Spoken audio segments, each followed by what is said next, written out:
ቄሱ እየሶረ ስብሐት ወክብር ለስሉስ ቅዱስ ይደሉ ይላል። መልሱ መልሱን እናንተ። እንደዚህ ብሎ ያጥንና ቄሱ ሲገባ ምን እያለ ይገባል መስላችሁ? ወደ መቅደስ ሲገባ እግዚአብሔር አምላኬ በከማና ሀልከ ጥቅማደ ኢያሪኮ በእደ ኢያሱ ገብርከ ወልደ ነዌ ከማሁ አንህል ጥቅመ ኃጢአቴ ወኃጢአቶሙ ለሕዝብከ በእደ ኃጥእ ገብርከ ይላል። ምን ማለት ነው? አቤቱ እግዚአብሔር አምላኬ ሆይ የኢያሪኮን ግንብ በአገልጋይ በኢያሱ እጅ እንዳፈረስክ በእኔም በባሪያህ እጅ የኔንም የወገኖችን የምዕመናንን የኃጢአት ግንብ አፍርስልኝ ይላል።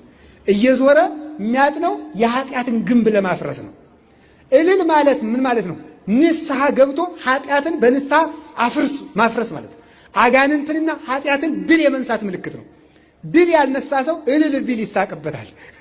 ፍልስጤማውያን እኮ ምን አሉ መሰላችሁ? ታቦተ ጽዮንን ይዘው አፍኒንና ፊናስ ያንን ክፋት ሰርተው እስራኤል ውጊያ ገጠሙ። ተሸንፈን የተመለስነው እኮ ፍልስጤማውያን ያሸነፉን ታቦተ ጽዮንን ስላልያዝን ነው ብለው ታቦተ ጽዮንን ይዘው ሄዱ። ኋላ ታቦተ ጽዮንን ይዘው ሲሄዱ እስራኤላውያን እልል አሉ። ምን አሉ ፍልስጤማውያን? እኒህ ፍልስጤማውያን እስራኤላውያን ምን እልል ያስብላቸዋል? ያሸነፍን እኛ እልል የሚሉ እነሱ አለ። ምክንያቱም እልል ማለት የሚያሸንፍ ሰው መገለጫ ስለሆነ ማለት ነው። ከዚህ በኋላ ታቦተ ጽዮን መጣ ነው